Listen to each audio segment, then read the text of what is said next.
Okay, are we recording now? Yes. Can you see me? Yeah, I can see you. Okay, well, so this is our first video, post-production video for the podcast.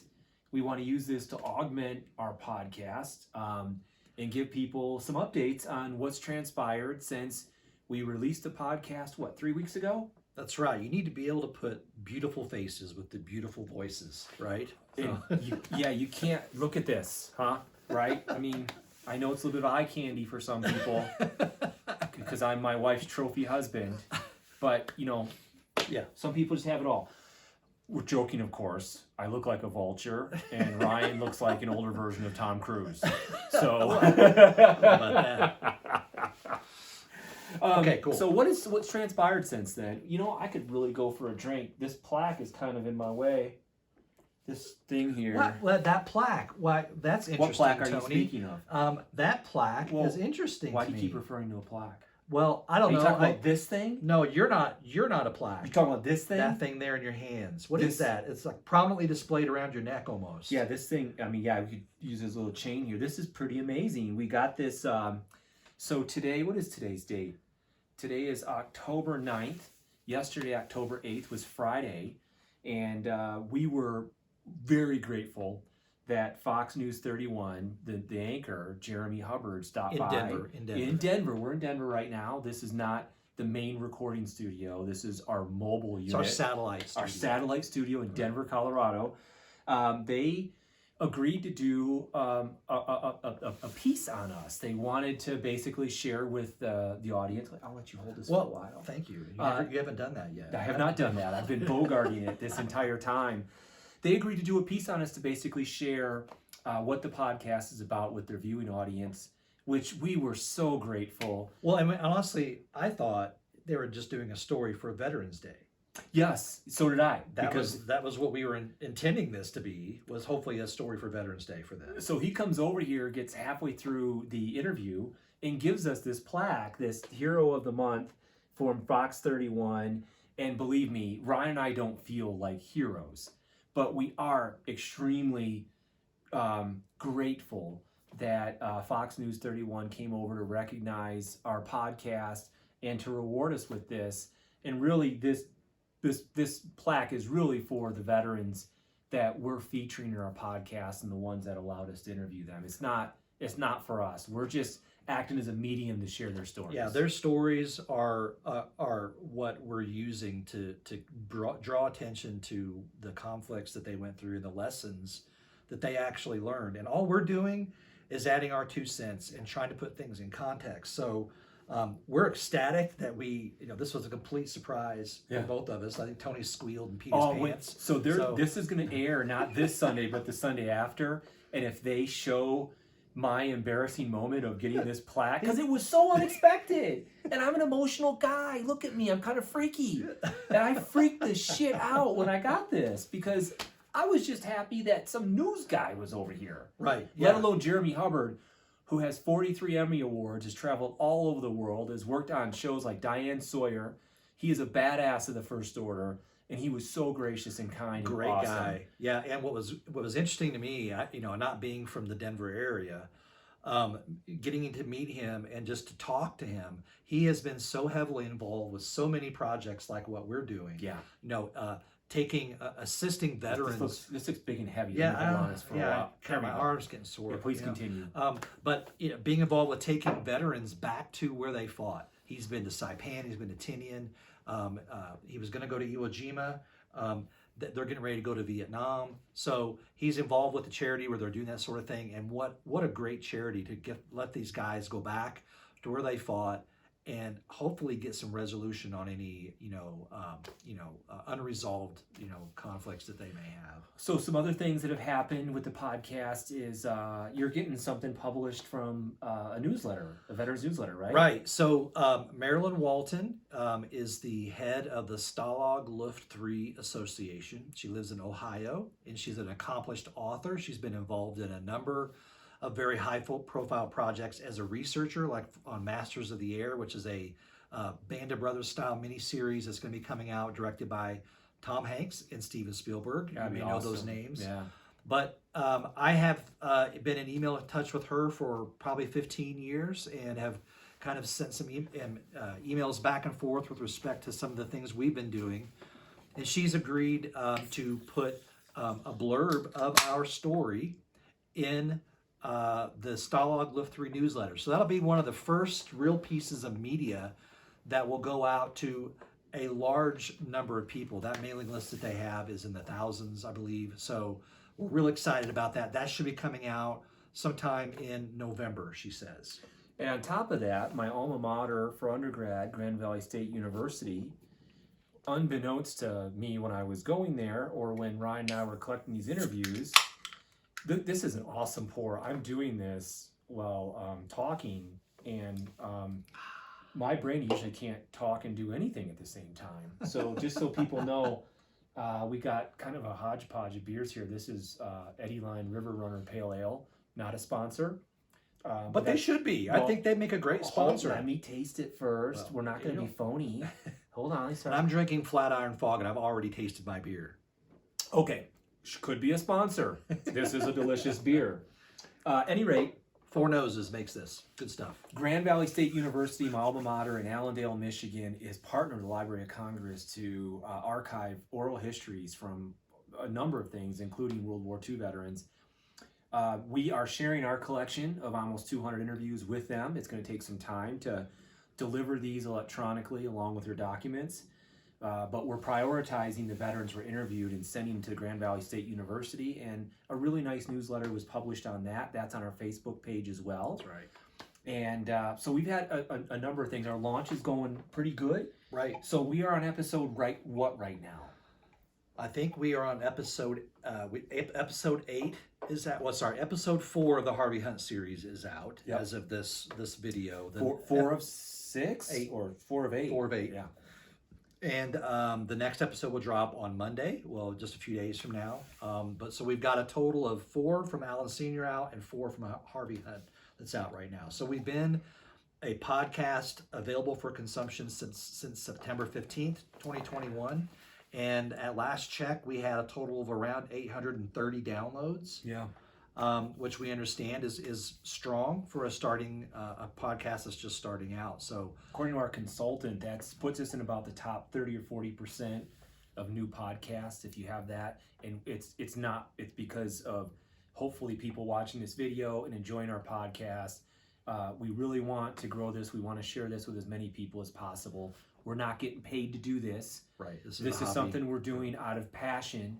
And so if you have any family or friends that might be interested in this, if you have any ideas for episodes coming forward, whatever, share it with other people, comment on our Facebook site. We're hoping to have a Facebook site up here in the next month or two. I mean, a website. We've already got a Facebook page. A website. So one thing I wanted to mention, right after our launch, we peaked at chart position 243 on Apple Podcasts history podcasts. So not bad for 2 days in, and we tens of thousands of podcasts. That's pretty good. We were number 243 in all the podcasts, but then we dropped back off. So now we're not really in that top 250, but we're going to get there. We need your help. So please tell your friends about the podcast.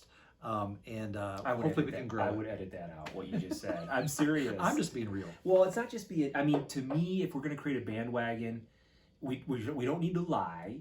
We don't need to tell people bullshit, but I think it's important for us to let people know, because there is a bit of a groundswell growing behind us. We want them to join it. Okay. So if you say, hey, we peaked at 249 and now we've dropped off, I think that kind of diminishes that. People are like, oh yeah, it's not doing anything now. Okay. So I'd edit that out. Okay. So let's continue. So what are the upcoming podcasts that we have for the holiday season, when you're driving or working out and you're on the treadmill and you're trying to burn this shit off? What sort of podcast could they be listening to us? What's coming up? So obviously we have the episodes, the series we've already been releasing, Alan Sr., Harvey Hunt. The next one will be Eldon Ross. Eldon Ross was my next door neighbor in Palmyra, Illinois. He was my legit warrior next door. Yeah. He was a half-track driver in the Army during the Battle of the Bulge. We're going to then be covering Wyvon Griffin. Yeah, Wyvon is great. It's one episode. He was, I think he was almost 99 years old when we interviewed him. African-American.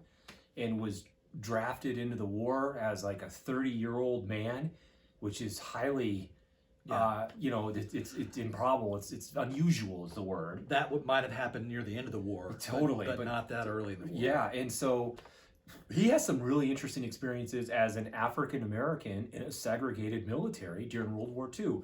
And I think some of the things you're going to hear, you'll be like, oh yeah, and some of the things will surprise you, we hope. Yeah. After Wyvon, I think we're going to be going to Jerry Gentis. Yeah. Is that correct? Gerald Gentis was a guy that lived literally about 3 miles away from me in Bixby, Oklahoma. And he was a B-17 toggleier and tail gunner, actually. And he's got a fantastic story. So we'll be covering that before the end of the year. And what else? We've got Ira Bewley. Well, I think that will be season 2. I think, season 2 will probably start with Ira Bewley. So in January. When we get through Gerald Gentis, that will be the end of season 1, the end of the year. We really love doing this, and what we're trying to do with this video is, try to give the updates and keep it fresh. Also, we'll do a little foreshadowing in season 2. Ryan already mentioned Ira Bewley.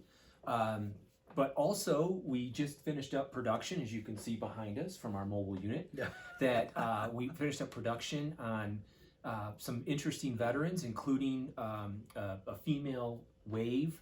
That's right. Joined the Navy in World War II and was exposed or part of some really amazing projects. Top secret projects. And then there was also Captain John Graham. That's right. We have a little, so Captain John Graham was someone who was part of the anti-submarine warfare effort on the East Coast, and a Korean War veteran, served on USS O'Brien. We actually cover his experience in the Korean War, and it's our first Korean War experience that we are covering on the podcast. So today's day and age, the reason that we're drinking this beer and holding this up is there's a very stark contrast. Can you see this, Camram? Yeah. I got my cameraman, Cameron Lupo, behind me. Cameron the cameraman. Call him Cameron. Say that 3 times fast. Yeah, no kidding. So what we have here is really a generational thing. So this is a craft beer from Eddie Line Brewery.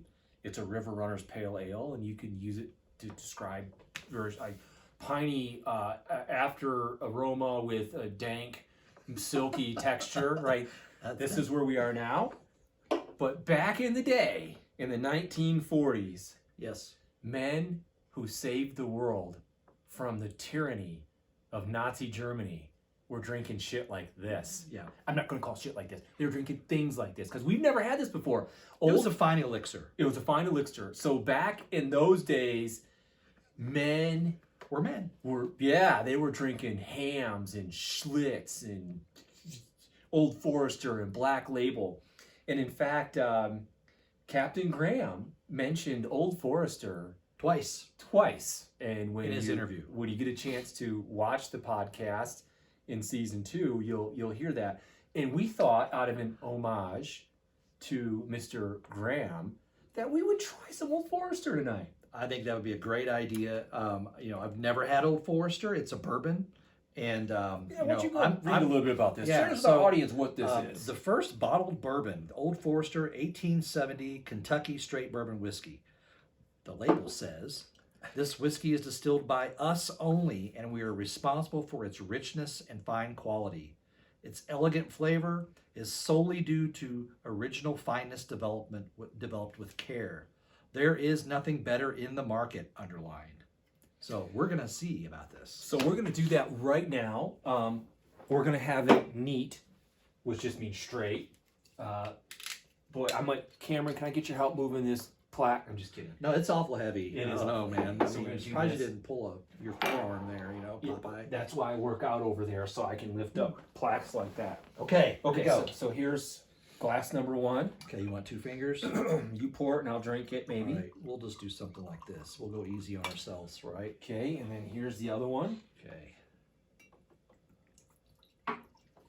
Oh, you can smell it already. Smells like bourbon. This smells like World War II. Okay. So we are not whiskey connoisseurs. I may wince. I'm not. I may cry. I don't know yet, but we're going to see here. Ryan and I are just a couple of white trash dudes from the mid-continent. I grew up on Budweiser, okay? So yeah, I grew up on geez, Natural Light and MGD Light. Basically anything that didn't taste like beer that would get me drunk. So here is a blast from the past. Let's enjoy some alcohol that was enjoyed by the men who saved the world. All right, cheers to try it. Captain John Graham. That's actually really smooth. This That's is not great. bad. How much do we pay for that? Like 20 Typically, some when bucks? I take a first swig of a whiskey, I get I make an involuntary face. Yeah. You know, but I'm not a whiskey connoisseur by any means. But this is smooth. This is very good. You could start a world war drinking this shit. Or stop a world war. Or right? stop a world. That's right. This, So- this is not bad. Yeah, that's good. Holy Good crap, stuff, dude. To Captain John To Graham. We Captain appreciate John his Graham service. and all the veterans we've interviewed who cannot be with us right now, but are responsible for the badass standard of living that we enjoy. So with that being said, we're going to shut down our first video podcast. It's a video cat. What's a video podcast? This is what do you call that? A vidcast? I don't know. I don't know. It's a Old Forester cast. Old Force. We're going to shut this down because we probably bored everybody and we're about to get drunk and we don't want that recorded. So we'll look for these regularly. These get some updates, and this is our first update. And for those who have enjoyed our podcast, thank you very much for all your comments. We don't take them lightly. Please share them with your friends, and we'll see you next time. Keep tuning in. Thanks, Yeah. guys. Go ahead and press stop.